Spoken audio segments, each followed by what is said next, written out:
Coach, how would you kind of describe, the mood in your locker room after the ball game? Oh, got a lot of angry football players. Obviously, the game started off in as good a way as possible, kickoff return, and then not much went our way after that. And so, a lot of frustrated, angry competitors, which is what you want. So, got to decide how we respond. What did you think of the way the quarterbacks played today? And I know you said Monday if Will wasn't going, that they would both get a chance to play.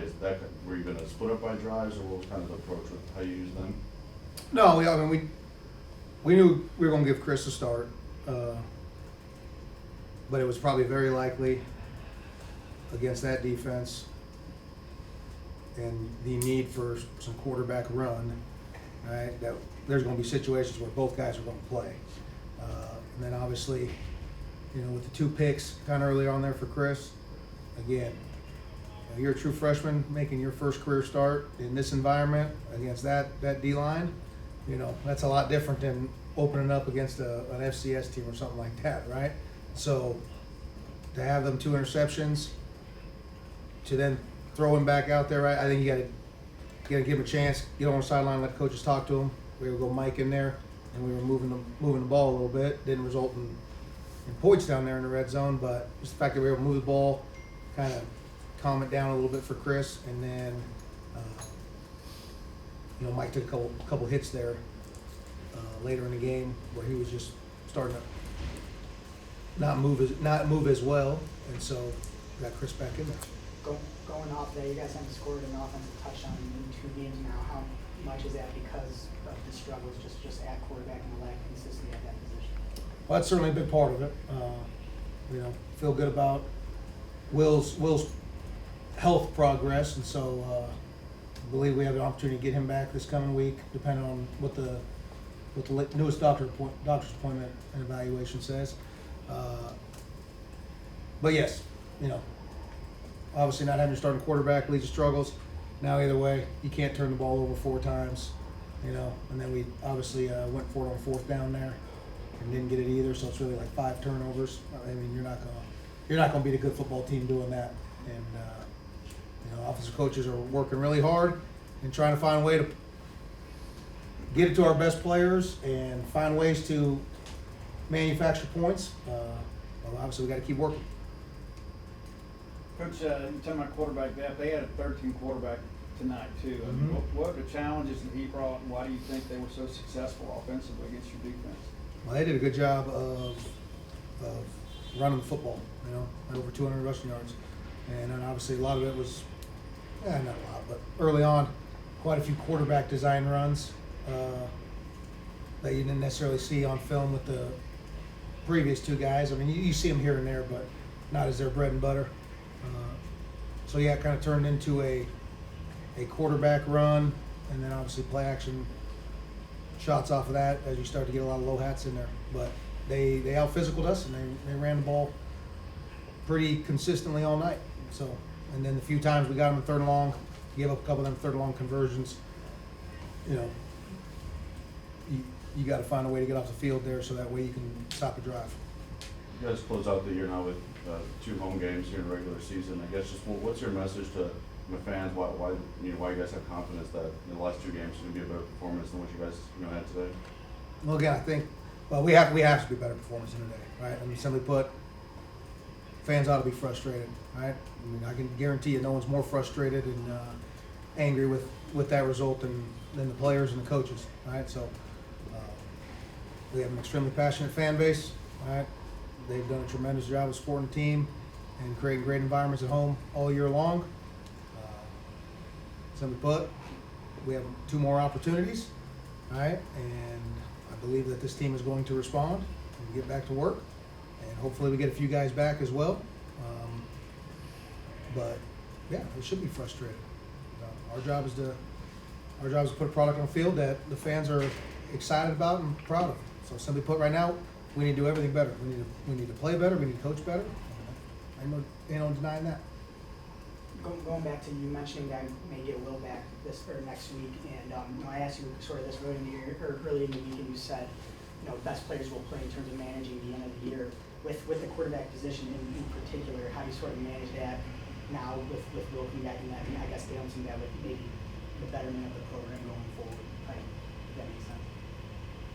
Oh, no, if the doctors say that Will is fully cleared to play, he's clearly the starting quarterback, right? And he will play. He'll play every snap. So as long as he gets full clearance, I mean, that's why he was starting quarterback in the first place, right? But if they don't think it's safe for him to play, then obviously you game plan knowing that Mike and Chris are getting those reps. Obviously, you need some juice here at the end. I mean, do you think Will provides that? I mean, if Will's cleared and able to play, I mean, do you think that he is somebody that can elevate this team to a couple wins down the stretch? Well, I would say, I know at South Carolina he threw for 487 yards, his career high. So yeah, I would say that yes, he would provide a much needed spark and juice. I think is the word you used. My halftime, A&M snapped the ball 35 times, and 29 of those were on Mississippi State's side of the field. Is there anything the defense can do to handle being put in the back like that? Oh, well, you can take the ball away too and create some short fields, obviously. But yeah, those are not ideal situations to be in. A lot of times when you call it sudden change, right? You get there deep in your own territory. Right, a win is just make them line up for a field goal. Now, whether he makes it or misses it, obviously comes down to that.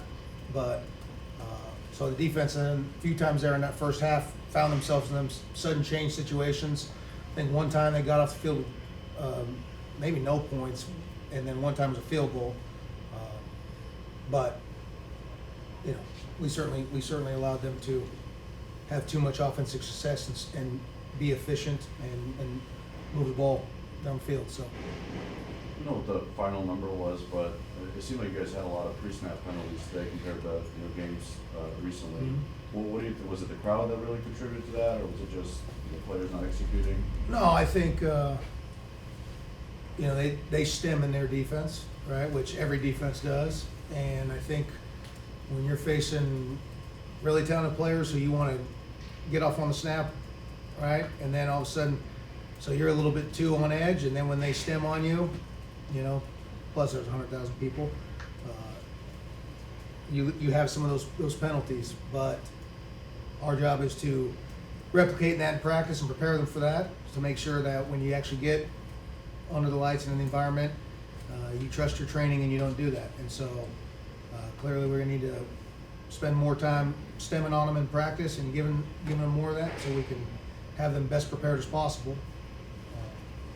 But you can't have that many penalties that set you back on drives, right? I mean, if you're struggling to convert and score points already, penalties that take you from 2nd and 4 to 2nd and 9 drastically hurt your chances of being successful on drives. Questions? Jed, it's been a while since Mississippi State took a loss like that one. I mean, it was one of the leaders. I mean, how do you recover and try to rally for these last couple of wins? Yeah, that one was pretty embarrassing. There's no explanation for it. But as a competitor, we got a game next week. We got to learn from it, watch the tape, flush it, and move on, just like a competitor does. You guys got a couple games left, at home to close out the regular season here. What would be kind of your message to fans of why you have confidence that this team can turn around and have a better showing than what was out there today? Yeah, I mean, we work so hard, and it's just so frustrating to come out and have a game like that.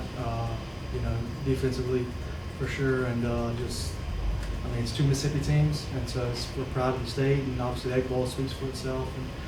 But Southern Miss, like Frank Gore Jr. is a heck of a back, and he'll be a load, and you just gotta watch this, and if you have pride, you still have something to play for every time you step on the field. You're never guaranteed another opportunity. So. What are the challenges that come with facing a quarterback who there's just really no film on, hadn't had a lot of playing time before this game? Yeah, the first drive was very challenging. It's different dynamic. He's a dual threat guy, can run and throw, and so we kind of had to get settled in after that first drive and kind of see what the flavor of the game was going to be, and just got to play better. What was the preparation like this week, with the possibility that Max Johnson wasn't going to play and it would be Henderson? Yeah, I mean, we honestly thought that Max was going to play, but obviously as, good coordinators and good coaches and players, you kind of prepare for both. So we watched film on both guys and prepare for both. But you kind of prepare for the starter a little bit more and just kind of, have to roll over to that, to the backup's playing styles. You mentioned the first drive that they had. I guess just how frustrating was it for y'all to, you get that return from Xavier, and you kind of get a little bit of momentum, and then have them come down and score right away? Yeah, very frustrating. I preached all week like we need to start fast, we need to start faster, and because we've been allowing big first drives and then settling in and playing really good defense, and we just I don't know, we just gotta come out with better mentality, I guess. So, obviously, I know it's a homecoming for you, but big game for you. But I know you trade all that for a victory. Can you kind of describe your emotions right now? Yeah, but bittersweet. I was happy to come home, but didn't get the result I wanted. So just gotta keep working. What's it been like week to week? I mean, not really knowing who's going to be available in the running back room for you. I mean, I know you got to prepare to take the snaps, but it's like week to week, you just never know who's available. Yeah, we got a great running back crew, so you just gotta keep working in practice, and when your name is called in the game, you gotta do your best. You guys offensively haven't scored a touchdown in 2 games now. I guess just what's the move once you guys, and sort of how you handle that going forward to next week. Yeah, we just gotta find a way to score touchdowns and just keep working in practice. Coach is talking about the possibility of Will coming back next week. I mean, what does Will mean to this offense? Yeah, he's a great leader. He's been here for many years, and yeah, he's a big part of this offense. So it's been good to have him back. What gives you confidence that this team can, flush today's performance and move on to the last 2 games of the regular season? Because we've been working all offseason together, so I know we just gotta keep working and then move past this and try to get better. You and Chris Parkson are classmates. I know you guys got to know each other in the recruiting process, but seeing him hang out there and kind of get some playing time tonight, I mean, how do you feel like he handled things in the huddle, and what did you guys talk about when it was over? Yeah, we're just both young. We just gotta, after this game, we just gotta take the experience and the help in the next game and the next game for the future. What would it mean for you to get a chance to, play here and play in front of 103,000 fans? It was a blessing. Yeah, I used to go to some A&M games, so being here and playing is a totally different feeling, and I feel great. Got 2 home games to finish this thing up. I mean, what do you guys need to do to get a win next week? Just find a way, score a touchdown, and then just play together as a team. Yeah, that's what we do. Thanks, everybody. Appreciate it. Thanks,